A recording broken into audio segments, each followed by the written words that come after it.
안녕하세요, 라이브렉스입니다. AMD 크라켄 포인트를 탑재한 노트북들 출시 소식이 지금 하나둘 들리고 있지요. LG 그램 모델도 조만간 나오는 것 같던데 여차저차 운 좋게 개발 시료 모델을 구해가지고 살펴보게 됐습니다. 아시겠지만 출시 전 모델이라서 이게 정발되는 거랑 완전히 같지 않을 수 있어요. 그렇게 알아두시고 그러면 같이 살펴보시죠.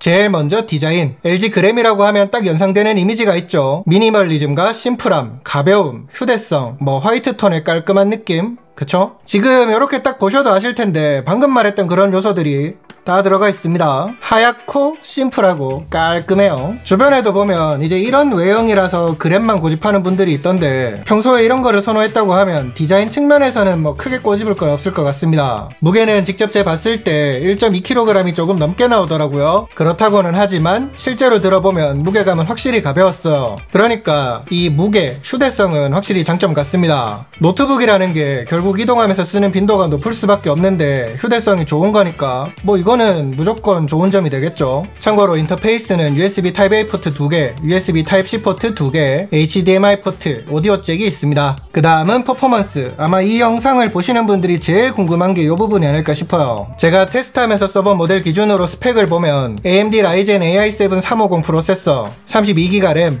1TB 저장 공간을 탑재하고 있습니다. CPU 관련해가지고 벤치마크를 돌려본 결과부터 보여드릴게요. 참고로 모든 벤치마크는 전원 연결한 상태에서 고성능 모드로 설정을 하고 진행을 했어요. 긱벤치 6 결과 싱글 2851점, 멀티 12972점이 나왔고요. 시네벤치 2024랑 시네벤치 R23 결과는 동시에 나란히 붙여둘게요. 점수 참고하시면 될 것 같습니다. 근데 이제 생각을 해보세요. 매번 말했지만 이런 노트북을 전원 연결하고 고성능 모드로 매번 그렇게 쓰지는 않죠. 물론 이제 그 체급에 따라서는 시즈 모드처럼 이렇게 박아놓고 쓰는 분들도 있겠지만 이거는 그런 체급이 아니잖아요. 그러니까 이게 무슨 말이냐 하면 성능이라든지 배터리를 고려했을 때 대부분은 전원 연결 없이 균형 모드로 두고 쓰시지 않을까 싶은데 그 기준에서 결과도 첨부할게요. 그래야 제대로 참고가 되실 테니까. 아까 보여드린 것하고 비교를 하면 싱글은 약 24%, 멀티는 약 20% 정도 성능 차이가 있었습니다. 그리고 3D마크 타임 스파이, 나이트 레이드, 스틸 노마드 나이트 이렇게 3개를 돌려서 그래픽 점수도 체크해봤어요. 아무래도 그램이 게이밍에 힘을 주는 그런 모델이 아니니까 내장 그래픽이나 경량 게임 테스트에 어울리는 걸로 돌려봤는데요. 결과는 보시는 것과 같습니다. 근데 또 이런 걸로는 승이 안 차는 분들 계시죠? 아무리 이게 게이밍 노트북이 아니라지만 게임을 아예 안 할 수가 있냐?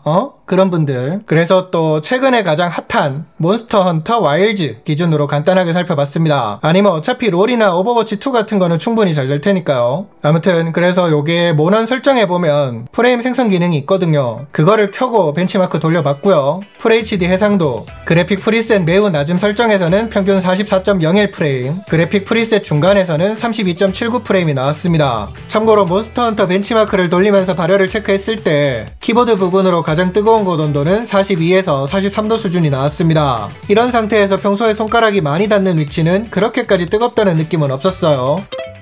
이제 이런 식으로 노트북에서 성능, 그리고 아까 말한 것처럼 휴대성, 그런 것만큼이나 또 따지게 되는 게 있죠. 배터리 수명. 그래서 요즘에는 점점 더 이제 그 전성비를 따지는 분들이 많잖아요. 그래서 요 녀석은 어떤지 CPU 패키지 소비 전력을 체크해봤습니다. 전원을 연결하지 않고 균형 모드 기준에서요. 대기 상태에서는 평균적으로 3에서 4W 수준이었고요. 간단하게 웹서핑을 한다? 그럴 때는 메뉴를 이동하거나 할 때는 잠깐씩 좀 튀기는 했지만 어쨌든 3W 후반에서 4W 후반대를 꾸준히 보여줬어. 그 다음에 유튜브 영상을 4K로 맞춰서 감상할 때도 그 타임라인을 직접 이동하거나 할 때는 6에서 7W대로 좀 튀긴 했지만 그냥 재생 중에는 4W대를 꾸준하게 유지하더라고요. 그러니까 이제 이런 테스트를 기준으로 봤을 때는 일반적으로 쓰는 기준에서는 3에서 4W 정도? 그렇게 소비한다? 그렇게 보시면 될 것 같습니다. 그래서 결국 이게 체감되는 배터리 성능으로 이어지냐? 그게 관건일 텐데 균형 모드, 100% 밝기, 와이파이랑 블루투스를 켠 환경에서 유튜브 영상을 4K 재생했을 때 배터리 지속 시간은 8시간 52분이 나왔습니다.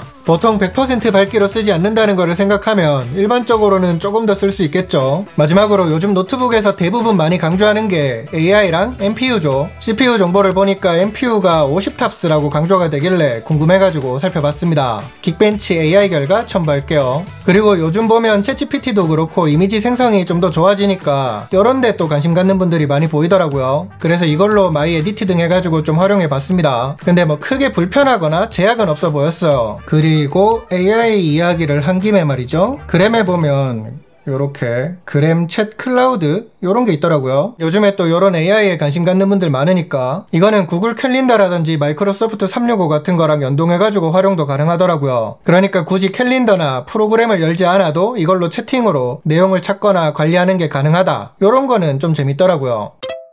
그 다음은 디스플레이. 화면 크기를 측정해 봤을 때 39.6cm니까 15.6형인 것 같고요. FHD 해상도에 IPS LCD 패널이 들어갔습니다. 이제 이런 패널의 성격이랄까? 이거를 봤을 때 요 말은, 이 그램은 아무래도 컨텐츠 감상이나 그런 쪽보다는 업무용에 좀 더 이제 무게를 두고 있는 게 아닌가, 그렇게 방향을 맞추고 있는 게 아닌가 하는 생각은 들더라고요. 근데 이제 그렇게 봤을 때 이 지점에서 조금 아쉬운 건 뭐냐면, 이게 해상도나 그런 걸 봤을 때 화면비가 16:9란 말이죠. 근데 예전에도 여러 번 말했지만 업무용, 생산성 그런 거를 생각하면 이 비율보다는 16:10 화면비가 좀 더 이점이 있다, 그렇게 맞춰주는 게 좋지 않았을까? 뭐 그런 욕심? 아무튼 콘텐츠 감상 측면에서 보면 아무래도 OLED가 더 매력적으로 체감되긴 할 텐데, 그렇다고 이게 뭘 감상하는데 힘이 부족하다, 그런 수준은 아니었어요. 특히 저는 이게 안티글레어 처리가 돼서 빛 반사도 최소한으로 억제가 되는 게 마음에 들었습니다. 다음으로 이제 키보드 보실까요? 이 녀석은 넘버패드를 포함한 키보드가 들어갔습니다. 이 제품 크기 때문인가 넘버패드 옆으로 있는 그 엔터키 같은 거는 빠졌어요. 매번 말했지만 뭐 이런 거야, 업무나 작업용으로 쓰신다고 하면 이런 배열은 문제될 게 전혀 없을 것 같아요. 그래서 그런 부분에 대한 평가는 패스하고요. 이 키감은 일반적으로 보면 나쁘다 할 수준은 아닙니다. 충분히 쓸만해요. 근데 이제 키보드를 좀 많이 써봤다, 그래서 이런데 좀 욕심이 많다 하시는 분들 입장에서 보면 약간 좀 답답할 수 있는, 약간 무거운 그런 느낌이 있습니다. 근데 이거는 정말 제 기준이에요. 그러니까 뭐 나중에 출시가 되고 나면, 기회가 되면 이런 거는 꼭 한번 직접 만져보고 결정하시면 좋을 것 같아요. 아무튼 아까도 말했지만 기본적으로 쓰기에는 전혀 문제될 게 없는 키감이라고 보시면 될 것 같고요. 터치패드는 반응성이나 사용성 자체에서 문제될 거는 보이지 않았어요. 마지막으로 사운드. 이 내장 스피커 음질이나 볼륨은 뭐 보통 수준? 그 정도는 되는 것 같습니다. 콘텐츠 감상을 할 때 이제 대사 전달이나 그런 거는 정말 명쾌하게 명료하게 잘 들리더라고요. 다만 이제 이게 콘텐츠에 따라서는 저음이 좀 부족하게 들릴 수도 있겠다, 그런 느낌?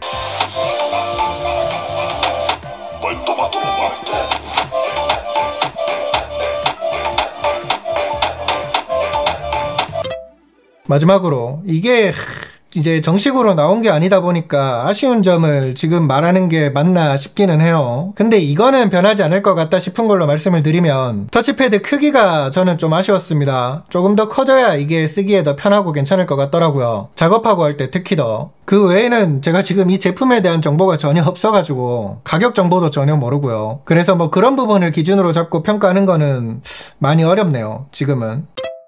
자, 이렇게 AMD 크라켄 포인트를 탑재한 LG 그램 살펴봤습니다. 제품에 대해서 뭐 간단하게 살펴보긴 했지만, 요 영상에서는 아무래도 이게 이제 개발 시료고 하니까 특히 더 프로세서 성능이라든지 뭐 그런 부분에 좀 집중해서 보시면 좋을 것 같습니다. 그러니까 그런 데 기준으로 두고 요 녀석을 좀 생각해 보면 AMD 라인업이 늘어나는 거는 반갑다, 퍼포먼스도 사용하는 목적에 따라서는 부족함이 없을 것 같다, 전성비도 괜찮은 것 같다, 뭐 요 정도로 중간 결론은 나는 것 같습니다. 오늘 영상은 여기까지 할게요. 혹시 뭐 궁금한 게 있다 하시면 댓글 주시고요. 뭐 궁금한 게 없어도 소통은 댓글로 많이 부탁드리겠습니다. 그러면 저는 또 빠르게 다른 영상으로 돌아오도록 하겠습니다. 감사합니다. 빠빠이. 근데 확실히 그램이 가볍고 깔끔하긴 하네요. 왜 이거 좋아하는지 알겠어, 주변에서.